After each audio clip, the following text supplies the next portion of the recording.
Brian O'Driscoll on Off the Ball. With Vodafone, official sponsors of the Irish rugby team.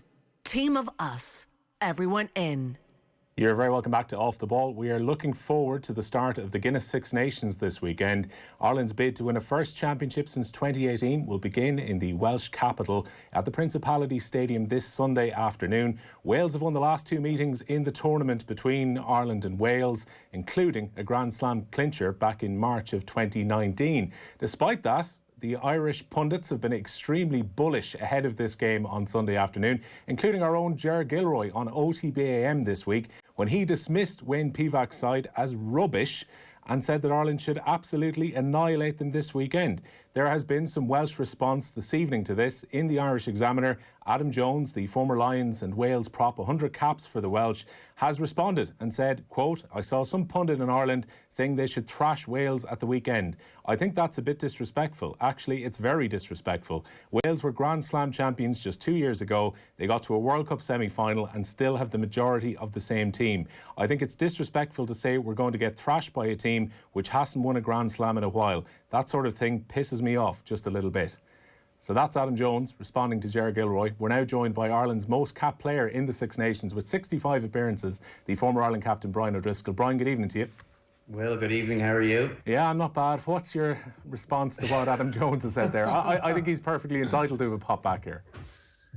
Yeah, pistols at dawn. Yeah, of course he's entitled. He needs to get one or two facts right, though, in that Ireland won the Grand Slam the year before Wales did. So it's not that long ago they have to look. But other than that, I think they're entitled to feel hard done by. But that's what they thrive on as well, is under Gats, teams writing them off, saying that they were playing a boring style, where it was Warren ball, all this stuff. It used to feed into the psyche a bit of a little bit of playing with a bit of a chip on your shoulder. And I think you've to find some reason to get yourself back performing again, particularly when you're in a bit of a slump.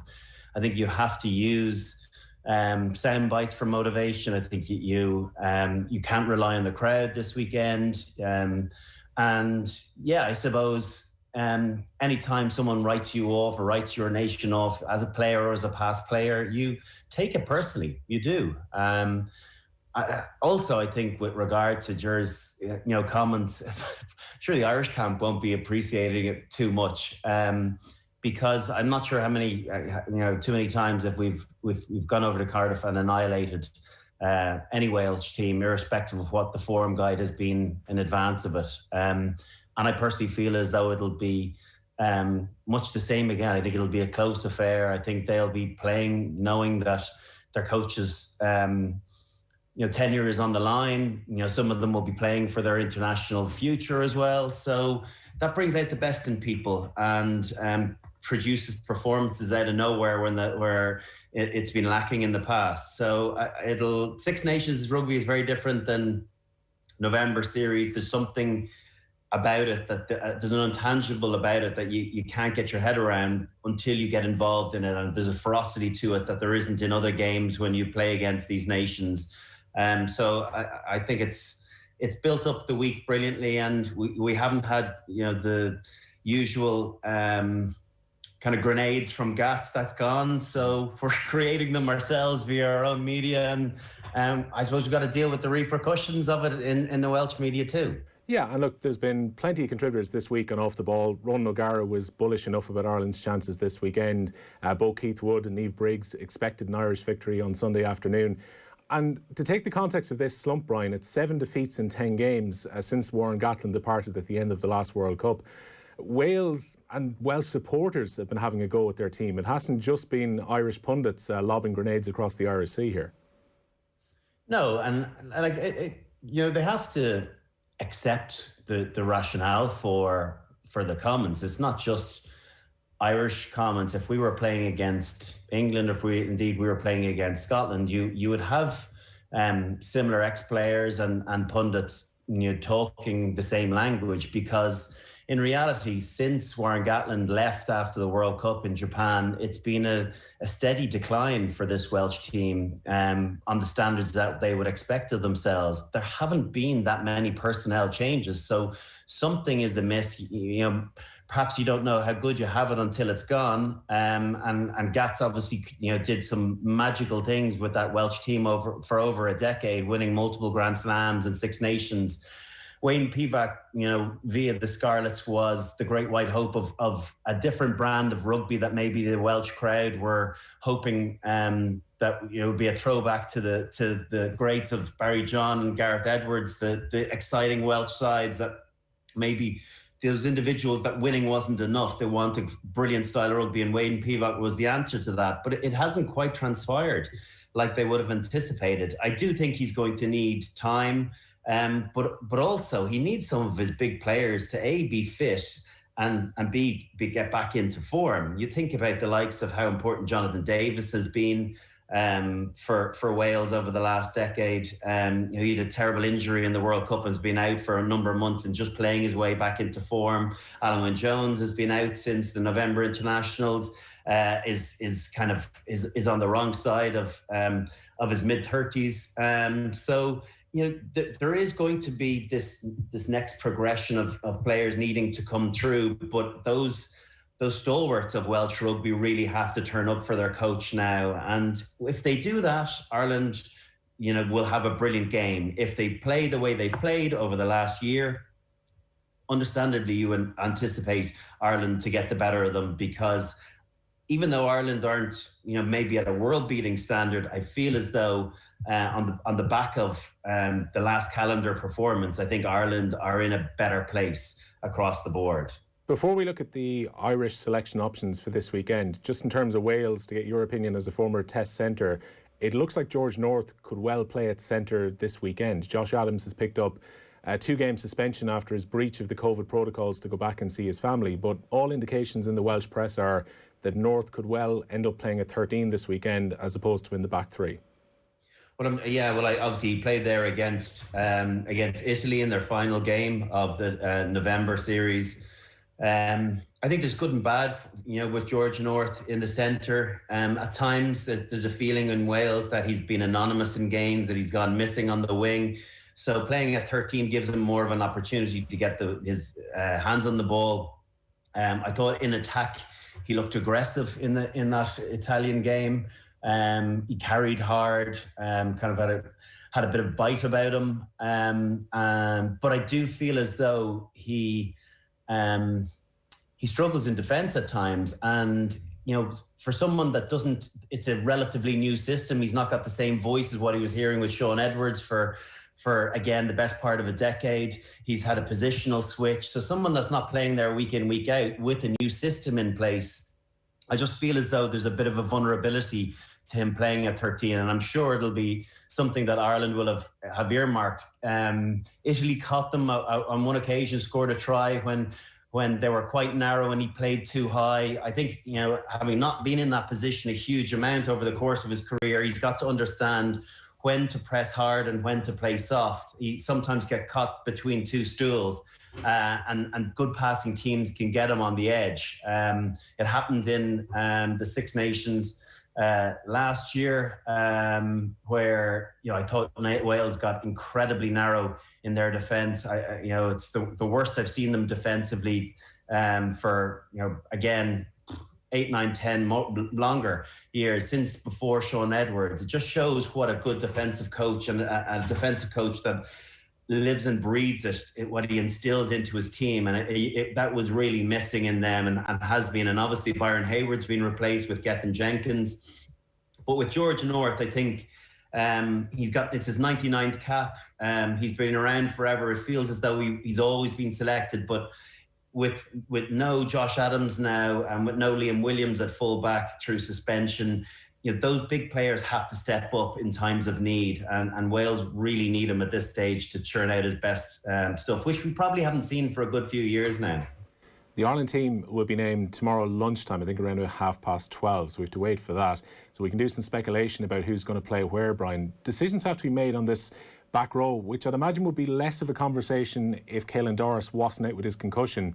I think he would have probably played at 8 with CJ Stander and Peter O'Mahony on either side. But now Andy Farrell has to probably work out, does he go for Will Connors? Does he go for Josh van der Fleer? There's a couple of different options here, maybe even Tadhg Byrne at 6 or Rhys Ruddock at 6 if he wants to go a little bit more physical. How would you be looking at this back row ahead of Sunday? I think it's the balance of what you're looking for and whether you're, what ultimately you're looking for. The problem with losing Caelan Doris is that you've got one of your more efficient ball carriers. His footwork at the line, his leg drive, his ability to get the ball out of contact. We don't have that in any of our other ball carriers, not to the same degree. CJ Stander, we know, gives us great direct go forward, but it's pretty, you've a pretty clear idea as to what's coming at you. It's just a matter of whether you're able to chop him, you're able to deal with his physicality. That's not the case with Doris. So I do feel as though he's a massive loss, considering he was Ireland's best player back in November. And then, so what do you do with the balance? I think Peter O'Mahony has been much better at 7, playing for Munster and for Ireland over the last number of months. And I think ideally you probably want to keep him there, but does that mean you don't include Josh van der Fleer, who is probably the next guy in line to come into the back row? Or do you change things up massively and put someone like Rhys Ruddock, who's been in the international wilderness for a large part of his career? He's kind of come in intermittently, done a great job, captained Ireland at times in kind of second string teams, but then ultimately never been a mainstay feature. So I don't know what the option. I'm intrigued. I think Will Connor's got an opportunity, obviously, at the end of the Six Nations, and played well in the Italian game, but then probably was a little bit anonymous in the French game over in Stade de France. So there's lots of options thrown at Andy Farrell, and with Caelan Doris, you'd anticipate hopefully he'll get over his concussion in the coming weeks and he will be back in the side. But it is a great chance for whoever does get to come in. I've a feeling he might go with Pete at 7 and bring in either a Rhys Ruddock or a Tadhg Beirne, and maybe bolster the second row with an Ian Henderson, just to make sure there's extra bit of size. Tadhg Beirne, again, I would talk about him when he's playing for Munster, that he loves playing against the Welsh teams because they've got such respect for him and they know what he's capable of. And those sort of players that have played in a foreign country love to really deliver their best against guys that they have played with and pals. So, Tadhg Beirne wouldn't be a bad shout at 6 as well, considering how much of a nuisance he is, as we well know, at ruck time. Given Tadhg Beirne's form, he's been one of the real form players in Ireland for quite a while, the way he's been playing for Munster either side of Christmas. I'm guessing he has to get into the team, whether that's in the back row or the second row. Tadhg Beirne probably has to start here. Yeah, but I think you have to look as well. International rugby is different to club rugby, and having a physical, big physical attributes to your game is a really important aspect, particularly playing in the second row. If you put him in the 6th position, you can play lots of variances of 6. You can have obviously a CJ, a big physical ball carrier, but you can have nuisances like Alan Quinlan was for years. You can have Tadhg, who's destructive at ruck time and kind of clever in biding his time, when to have involvements in the game. So it's really dependent on what way you want to play the game and whether you feel as though you need a little bit more grunt up front. And that's where maybe he kind of goes down the pecking order. If you're looking at size and beef, he's not the same ball carrier doesn't carry the same punch as someone like a Quinn Roux or a Ian Henderson or a James Ryan. But what he does do is he picks his moments and he has 4 or 5 standout moments from a game, and that can be the difference between winning and losing test matches. He'll definitely be in the 23, that's for sure. It's just a matter of whether he'll be a starter, but I think his chances have opened up all the more now with the exclusion of Caelan Doris, and another chance for him to fit into a position, one of the 2 that he can play. The composition of the front row is going to be interesting throughout the tournament, because Dave Kilcoyne and Tadhg Furlong are only coming back from injury. In Furlong's case, played his first game in nearly a year last weekend. Andrew Porter, I would imagine, probably starts at tight head this weekend, but again, he was speaking earlier this week about potentially covering over on the loose head side too. Is that a case of you start him as your tight head and maybe get minutes into Furlong's legs this weekend, or how seriously do you think Andy Farrell is looking at Porter also being cover for loose head as well? Well, I think if you're looking at someone coming back from injury outside of the front row, I think you probably start them in a game with the knowledge that if they do come off injured and then an injury comes on, they can't go back on the pitch. Whereas front rowers are slightly different. If you start Andrew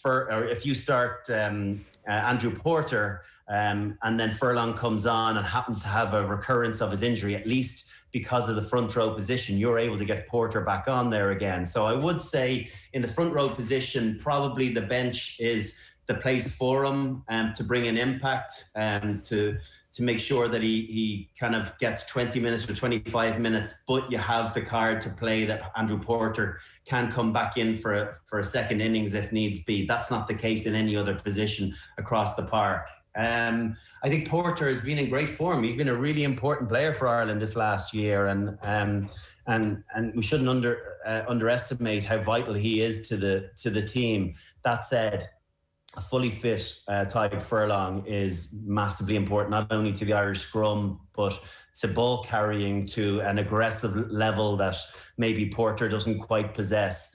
He has silky skills as well as he's an all-encompassing tight head prop. There's very few of those exist around the world. So we're very lucky, and as we've been very unlucky to have missed out on having him for a year, but they'll be conscious that this is a long tournament as well, and they won't want to take too much out of him, throwing him straight in. So I'd anticipate probably sitting on the bench, and we'll see Porter, covering both sides as he always does anyway.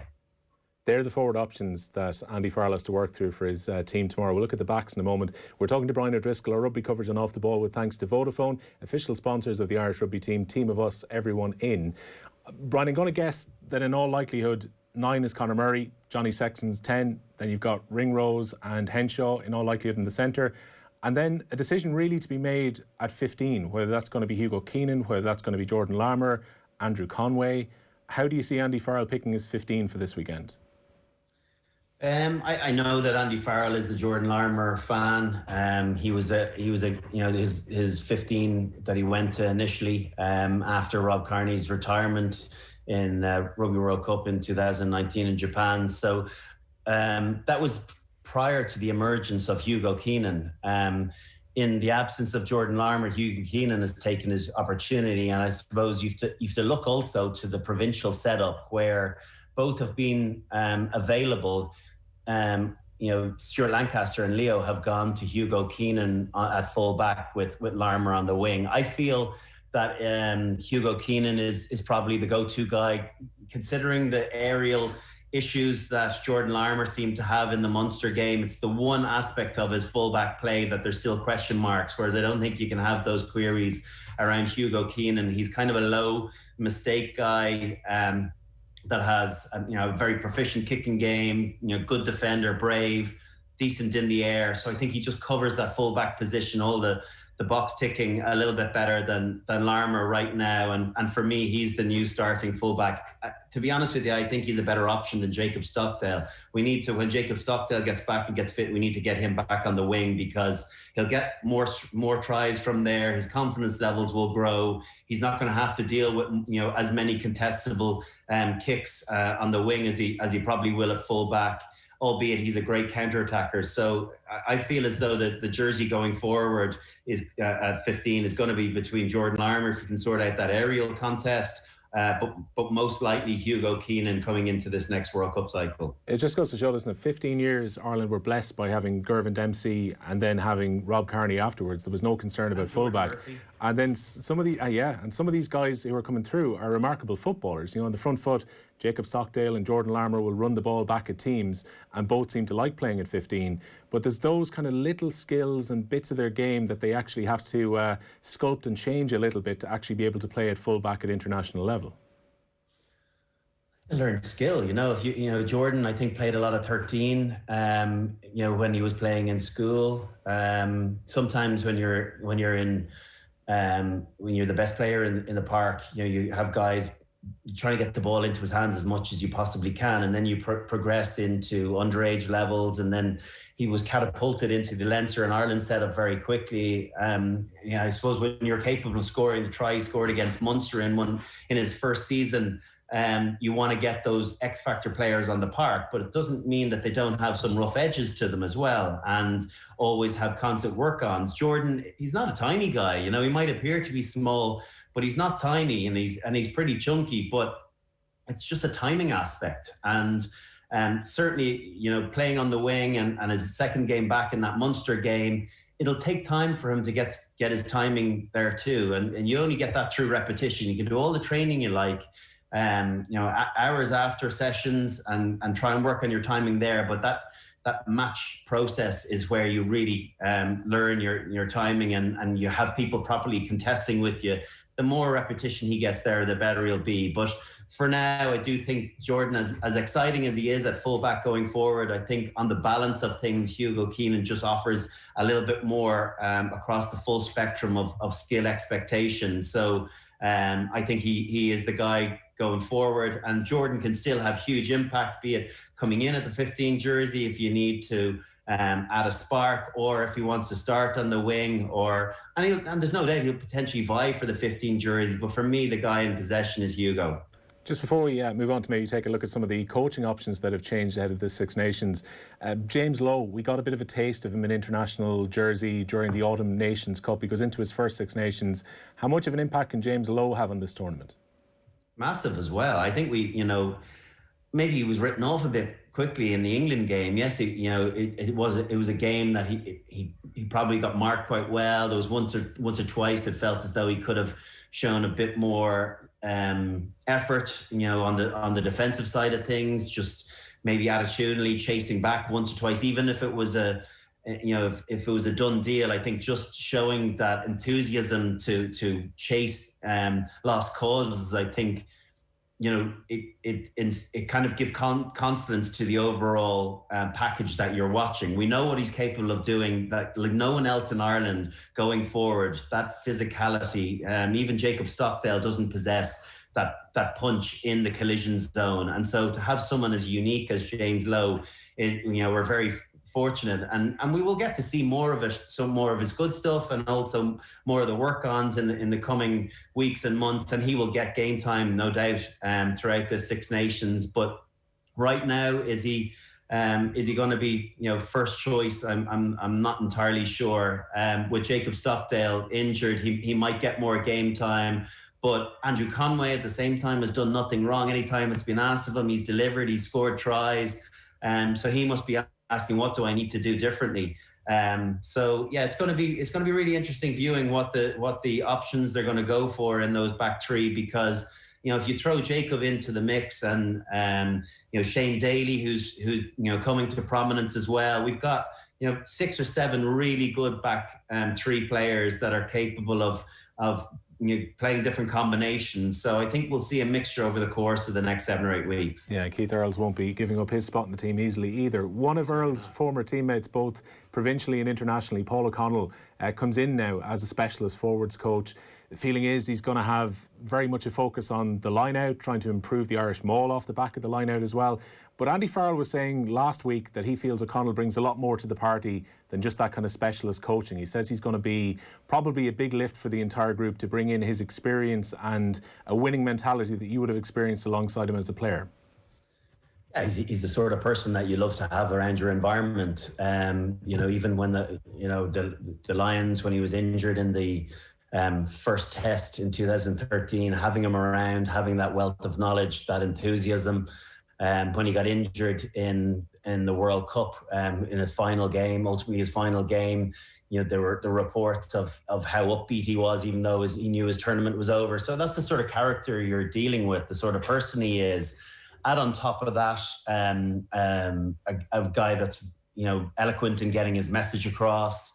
Has an incredible rugby IQ, has a real enthusiasm for line out, but I think you'll see him really focusing as well on the ruck, which is something that has regressed definitely in the last year since Joe Schmidt has departed. I think it's something that we need to get back to really focusing on. It was an area of real enthusiasm that Paulie showed in the past. I remember when I retired and I was doing the World Cup for 2015, for ITV, and I was talking about, with Joe Schmidt, Ireland were doing something that no other teams were doing, this left barrel, right barrel, and I was talking about that terminology. And Paulie rang me up and said, listen, is there any chance you'll stop talking about that? Because I think we've got an edge on everybody else. And he's so into it. He just feels as though he loves the idea of being a forward thinker, of someone that's kind of setting the tone rather than following suit. And I think with him coming in, he's a brilliant signing, because players will want to really get their game right for him. I think you'll see the line out definitely functioning a little bit better, and there'll be no stone left unturned. So I think he was the obvious choice sometimes is right under your nose, and I think his inclusion will enhance the squad, no doubt. It's a big opportunity for Paul O'Connell as well. He didn't have the happiest of times at Stade Francais, came back to work with Munster, was involved with the Ireland 20s. This is a nice little step up on his career progression to go in and work with the international senior team now. Yeah, and to be asked to come in, not many people get offered, yes, he did a stint with Stade, and I think he learned a lot of what he liked about it and what he didn't like. I got the sense, you can hear him in the press this week talking about how, being an assistant coach of a club, it pretty much dictates your week, and it's hard to have a young family throughout that period. And I know he's a big family man. So what this allows him to do, it allows him to dip in and out at different times of the year, but yet go away and still have a life at home. So to get that opportunity, both from his point of view but also from Irish, rugby's point of view, to have a match work out that brilliantly is very fortuitous. You got the sense that he had this itch that needed scratching because he wasn't over the coaching thing, that he'd had some good experiences in Paris, but yet it just wasn't quite a fit. So it feels as though this fits into his kind of life remit a little bit more, and to be able to throw himself in 100% for the 7 weeks, but yet I'm sure he'll do a huge body of work when he's not with the team, but yet he can do it from the comfort of his own home.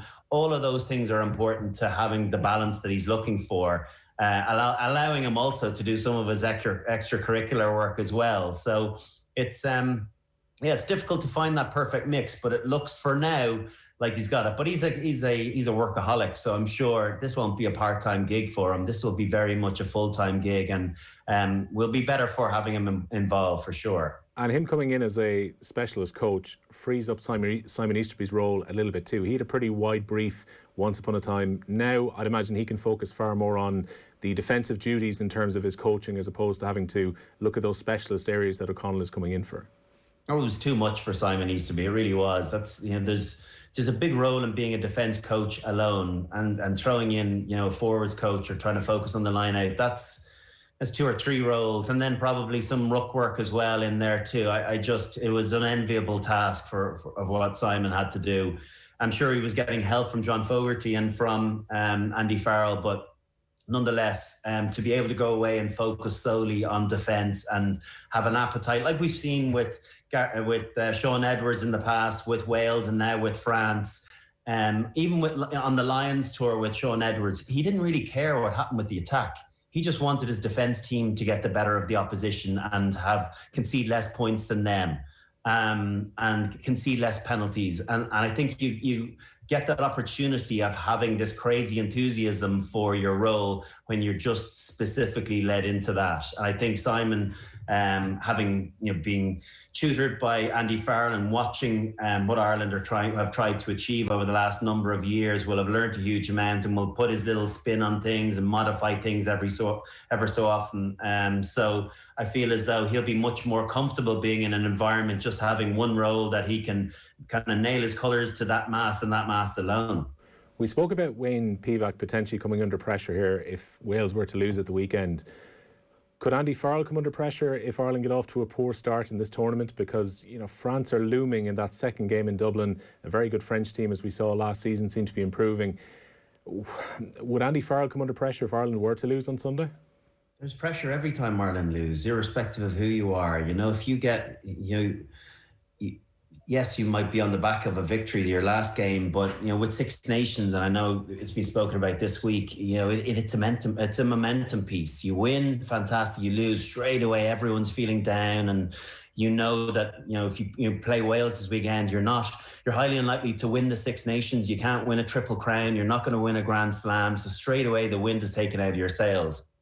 From Andy Farrell's point of view, he knows the pressure cooker that is international rugby, that being a head coach now, he's been for over 14 or 15 months, that the focus and the onus and the expectation put on him as an individual is enormous, and he's trying to get the balance of bringing new players through for 2023, but at the same time get the results. So the pressure is continuous. It doesn't ever the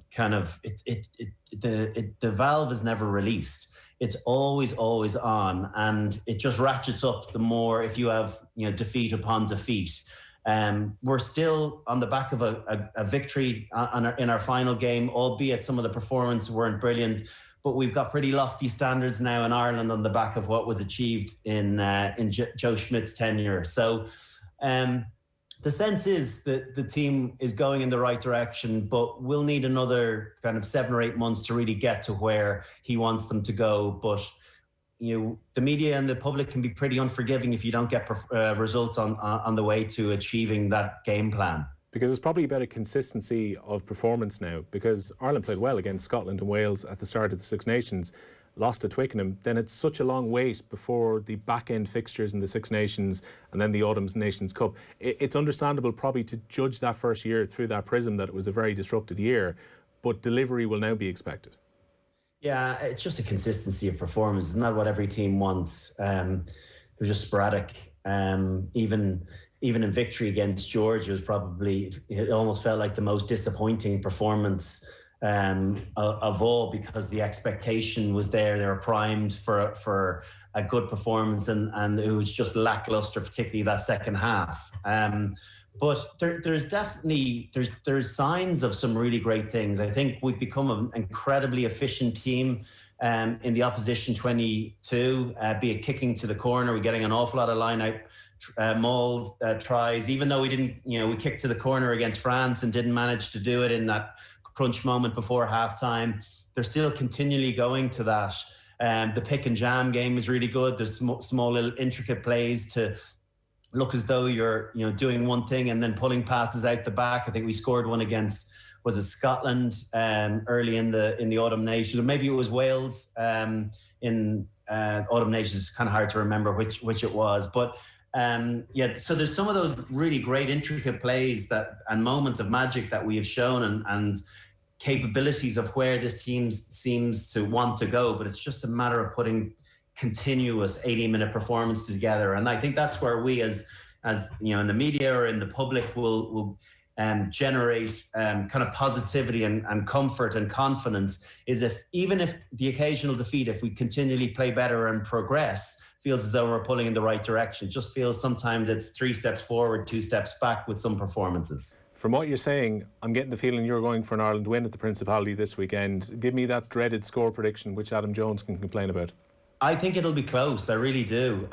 Because I don't know too many times that we've gone, and when have we ever thumped Wales over there, irrespective of what position they're in? Played well in 2015 was the 35-21 game, but aside from that, it's an arm wrestle generally, though. Yeah, more often than not, and certainly during my playing days, we had some good results, but it was more often than not kind of 6 or 7 point victories. I think Ireland will get by. I'm hearing that Jonathan Davis is struggling with an ankle injury as well. So if you're losing him, if you're losing Williams, if you're losing Josh Adams in that back line, I do feel as though we have the firepower to create problems. And I don't know if there's enough certainty around their defensive system. Just having watched the November games, I do feel as though there's frailties and that we can pull that apart.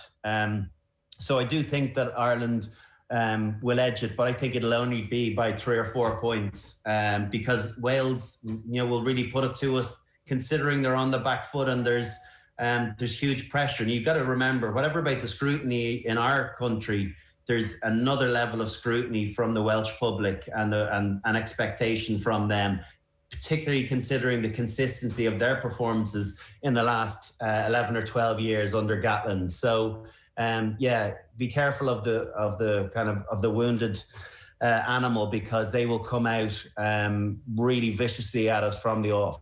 There you go. Brian O'Driscoll's prediction: Ireland by 1 score this weekend at the Principality Stadium. Brian, thanks a million for joining us on Off the Ball, and enjoy the game at the weekend. Cheers, Will. Thanks. Brian O'Driscoll on Off the Ball. With Vodafone, official sponsors of the Irish rugby team. Team of us, everyone in.